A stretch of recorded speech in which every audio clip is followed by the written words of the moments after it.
Atlanta Falcons had a really big offseason. A lot of people think it was the best in the NFL.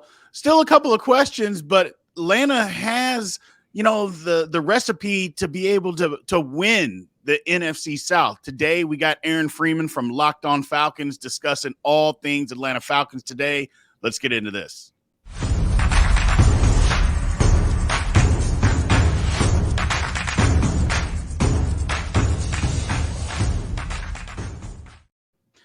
Aaron, what's going on, my man? How you doing? Doing well, man. Happy to be here. Thank you. I appreciate it. Thanks for making the time for us today. Just diving into this thing as far as the Falcons, big offseason, huge offseason. A lot of people believe that combine it with the draft and with free agency, that it very well could have been the best in the entire NFL.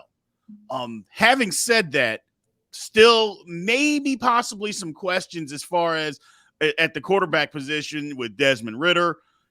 Just starting off here, is Desmond Ridder the guy that can get the Falcons to where they want to go? I think the answer is yes. Obviously, that's a major question mark that a lot of people are rightfully skeptical of. There hasn't been a lot of successful third-round quarterbacks in the NFL the last couple of years, but I think given what Desmond Ridder's body of work was in college and what he did in those 4 starts at the end of last season, I don't think it's probably fair to just kind of lump Desmond Ridder in with the typical pool of third-round quarterbacks, the Davis Webbs and the Will Greers and those types of players. So I do think Desmond Ridder brings probably a little bit more to the table than your typical third-round pick. But I think for the Falcons, it's really about making the playoffs and playing meaningful games in January. And right now they don't need Desmond Ridder to win them a Super Bowl. They just want to get back to playing meaningful games in January, which is something the Falcons haven't done since the 2017 season when it was the last time they made the playoffs. And so I think at that point, yes, Desmond Ridder is more than capable of getting this team to where they want to be. Got it. Yeah, my thing about it was, you mentioned the third round quarterback thing. I think the league kind of had a little bit of a reset. I know you got to have a quarterback, and you want to jump up in the first round. But you know what? Sometimes you have other needs, and other teams have other needs to where you can't just force feed a quarterback, and pick them that high when you have other things to be successful.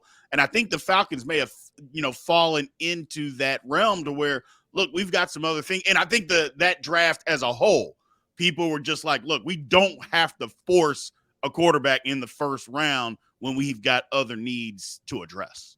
Yeah, I think that's absolutely fair. You've seen that the last couple of drafts now, that players that were projected to go a lot higher in the draft at that quarterback position, kind of fell a little bit. And then Desmond Ridder, the fact that he fell to the third round, I think surprised most people. I think most people were projecting him potentially as a first round pick or at least a early second round pick.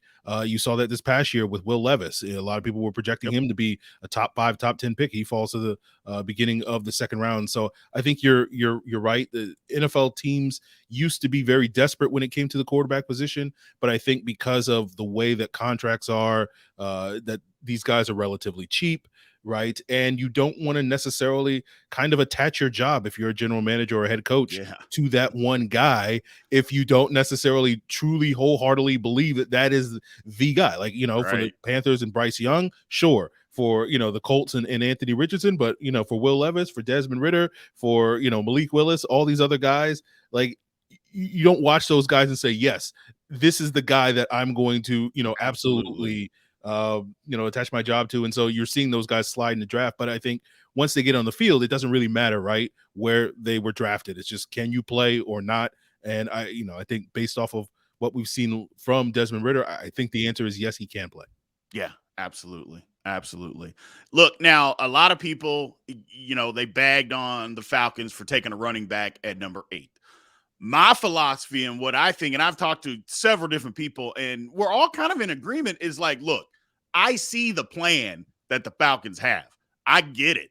Now, look, you usually don't want to take a running back at 8, but the Falcons want to run the football. And if you think that you got this generational guy out there that can change your franchise, then you have to take him, especially if that goes with your plan. So with the success that they had last year, does Bijan Robinson step in and become the day one starter at running back too?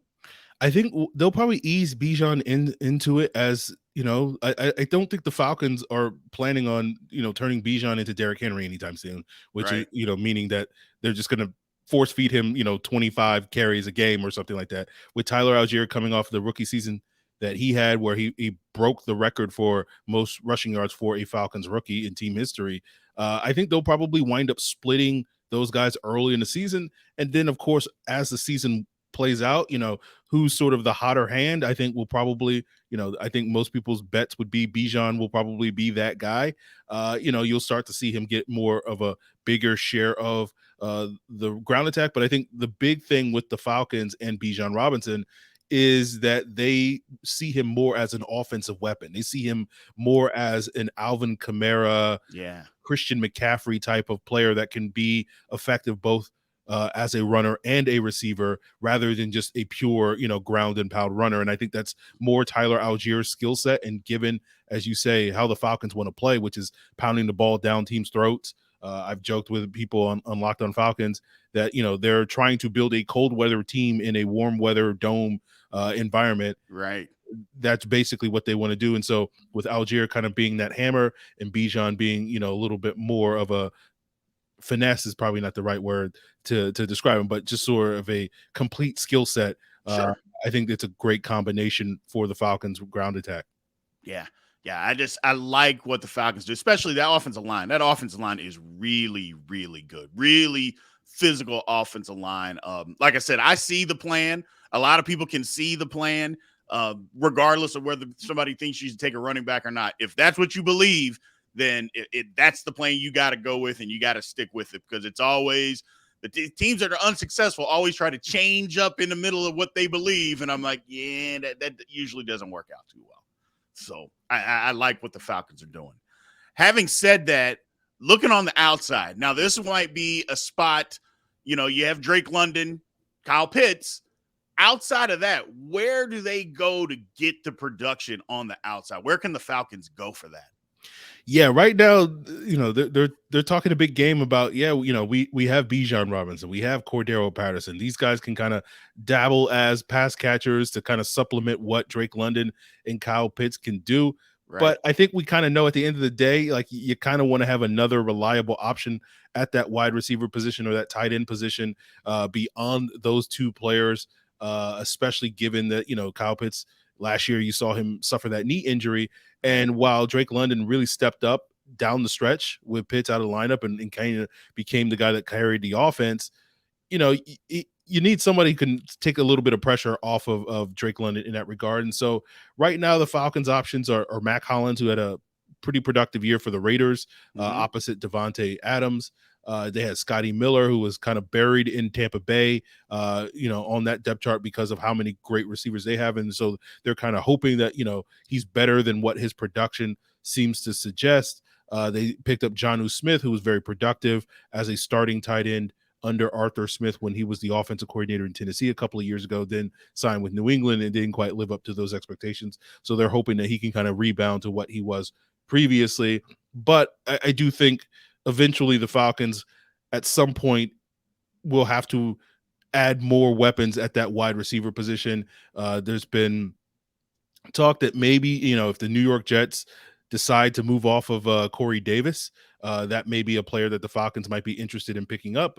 If not, maybe there's some options at the trade deadline during the middle of the season. But it's certainly an area of concern that I think if you look at their offense, they have a lot of young pieces. You talk about the offensive line, the running game, obviously the questions surrounding Desmond Ridder. But, you look at this offense and you say, okay, they just need one more, weapon. And it feels like that's a sort of complete unit that they can potentially grow with for the years to come. And I don't know if Mac Hollins and Scotty Miller are quite that type of caliber of player.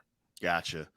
Now, there's scuttlebutt around the league, and I'm not trying to get into specifics, and giving away anything, but, with Kyle Pitts' knee, is that back? Is it back to 100%? Because there's been rumors that it's still an issue.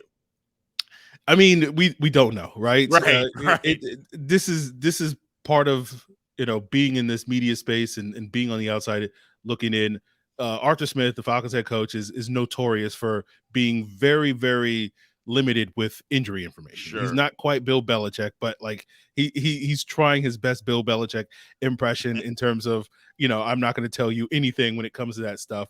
And so I think that does raise some concerns, given that Kyle Pitts reportedly suffered an MCL tear, which is only an injury that's supposed to keep you out for a couple of months as opposed Right. to a full year, like an ACL tear.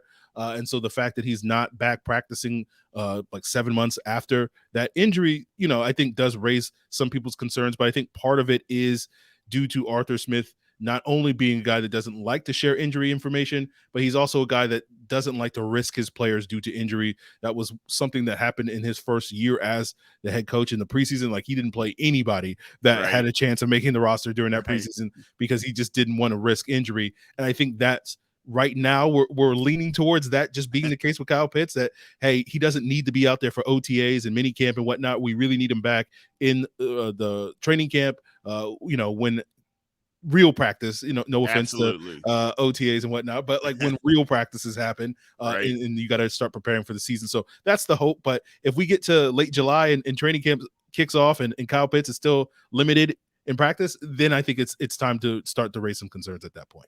Got it. Makes perfect sense.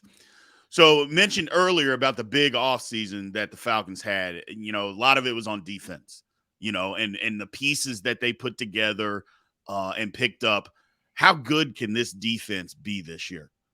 Yeah, I don't think this is going to be a world beater defense, but it's going to be respectable. I think is really what the Falcons are going for, because they just have not had a respectable defense Exactly. pretty much in forever, right? Right. That is just like the Falcons' MO for 15 years has been basically they're going to try to, just put up as many points as possible and hold on for dear life on the defensive side of the ball and hope that you stumble once or twice for them to get a win.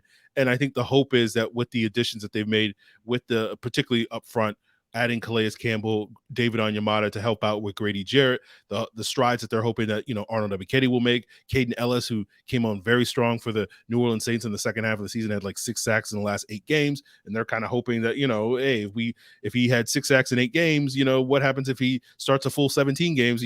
Could that be a potential double-digit sack season? And the addition of Jesse Bates, kind of the big time addition in that secondary to kind of be the leader and quarterback of a very young secondary. Jeff Okudah, coming off his first full healthy season with the Detroit Lions, kind of derailed his time there as a former number 3 overall draft selection to tag team with AJ Terrell at that cornerback position. So they've completely kind of revamped their defense, and they're hoping that will lead to improvements on the back end. They're very young in that secondary, but that means that there's a lot of upside there if they can develop those players, and they're pretty veteran heavy up front, but they kind of need to get those guys that can contribute, like a Calais Campbell, like an Onyemata, rather than relying solely on sort of young investments there. So they're hoping that their pass rush and their run defense will be considerably improved. So really for the Falcons, the goal is to go from a team that has been kind of a perennial bottom 5 defense to just middle of the pack. And if they can do that, and if the offense can cook, and be that, top 5 running game, and then just be an above average passing attack under Desmond Ridder, that's kind of a formula for this team to get above 500 for the first time in 5 seasons and potentially be in the mix to play games in January. Absolutely. Absolutely. Yeah. The Falcons, like you said, for years that defense has just not been up to snuff. So I really like the addition of Jesse Bates. Like, I'm a diehard Steeler fan, so I get it. The guy's caused us havoc, but I think he's an outstanding. I think he's really underrated too. I think he's underrated on how good he is. I think Falcon fans are really going to be surprised on what he does and what he brings to the table, especially like you mentioned, as far as leadership as well. I think he's really, really good. Besides that, in OTAs and minicamp, just getting over, is there any names out there that maybe Falcon fans don't know and maybe they should start to get to know? It's an interesting question. I think Caden Ellis is probably the most intriguing player in this Falcons defense, right? Because Mhm. he's not necessarily a name player, right? And he was kind of a career backup for the Saints for several years, and then due to injuries this past year, was able to get on the field. And so he's kind of the guy that I think Falcon fans are still a little bit unknown about, in terms of what he brings to the table. So he's probably the one name on defense that I would point out. And then offensively, I do think Jonnu Smith is going to have a significant role in this offense, particularly in the red zone. He was kind of the favored red zone target for Ryan Tannehill when he was in Tennessee under Arthur Smith's play calling.